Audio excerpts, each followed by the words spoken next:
चार सबसे बड़े मूर्ख। अकबर बीरबल की अक्लमंदी की परीक्षा लेने के बटा उद्देश्य से उसे विचित्र कार्य सौंपा करते थे। ऐसा कर उन्हें अति आनंद की प्राप्ति की होती है।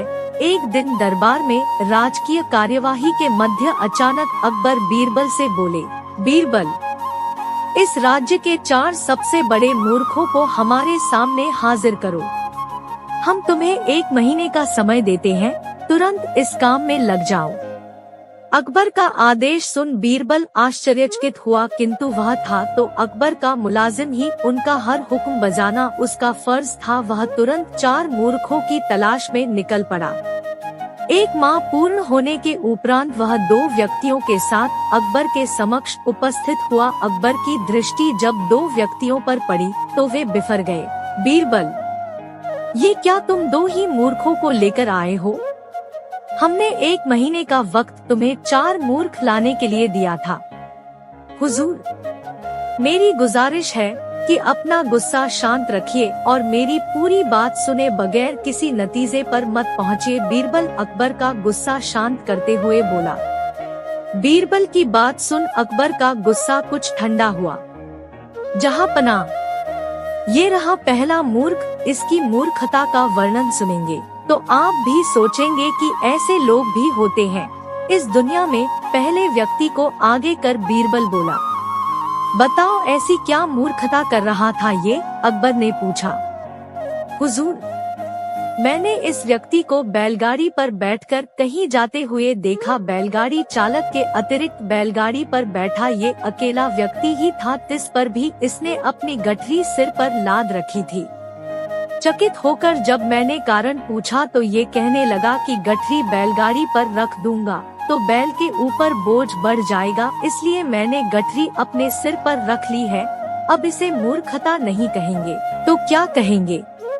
पहले व्यक्ति की मूर्खता का किस्सा सुनकर अकबर के चेहरे पर मुस्कुराहट तैर गई।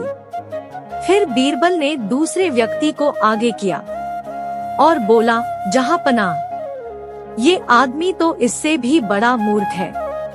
एक दिन मैंने देखा कि ये अपने घर की छत पर भैंस लेकर जा रहा है। मुझे आश्चर्य हुआ तो मैंने पूछ लिया, लेकिन फिर इसका जवाब सुनकर मैंने तो अपना सिर ही पीट लिया। इसने बताया कि इसके घर की छत पर घास उग आई है, इसलिए ये भैंस को छत पर ले जाता है ताकि वह वहाँ घास खा सके। घास काटकर ये भैंस को लाकर खिला सकता है, लेकिन ये मूर्ख भैंस को ही छत पर ले जाता है। ऐसा मूर्ख कहीं देखा है आपने? हम वाकई इन दोनों की कारस्तानी बेवकूफाना है। अब बाकी के 2 मूर्खों को पेश करो। अकबर बोले, हुजूर, नजर उठाकर देखिए, तीसरा मूर्ख आपको सामने खड़ा दिखाई पड़ेगा। बीरबल बोला। कहाँ बीरबल? हमें तो यहाँ कोई तीसरा व्यक्ति दिखाई नहीं पड़ रहा। अकबर इधर उधर देखते हुए बोले, तीसरा मूर्ख मैं हूँ हुजूर। बीरबल सिर झुकाकर बोला, अब देखिए मुझे पर कितने महत्वपूर्ण कार्यों की जिम्मेदारी है, लेकिन सब कुछ एक तरफ हटाकर मैं 1 महीने से मूर्खों को खोज रहा हूँ।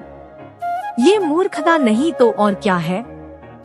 बीरबल की बात सुनकर अकबर सोच में पड़ गए। फिर बोले, और चौथा मूर्ख कहाँ है बीरबल? गुस्ताखी माफ हुजूर, पर चौथे मूर्ख आप हैं। आप हिंदुस्तान के शहंशाह हैं। इतने बड़े साम्राज्य का भार आपके कंधों पर है। प्रजा के हित के जाने कितने कार्य आपको करवाने हैं, लेकिन उन सबको दरकिनार कर आप 1 महीने से मुझसे 4 मूर्खों की तलाश करवा रहे हैं। तो चौथे मूर्ख आप हुए ना? कहते हुए बीरबल ने अपने कान पकड़ लिए। बीरबल का जवाब सुनकर अकबर को अपनी गलती का एहसास हो गया कि बेफिजूल में उन्होंने अपना और बीरबल का काफी वक्त बर्बाद कर लिया है।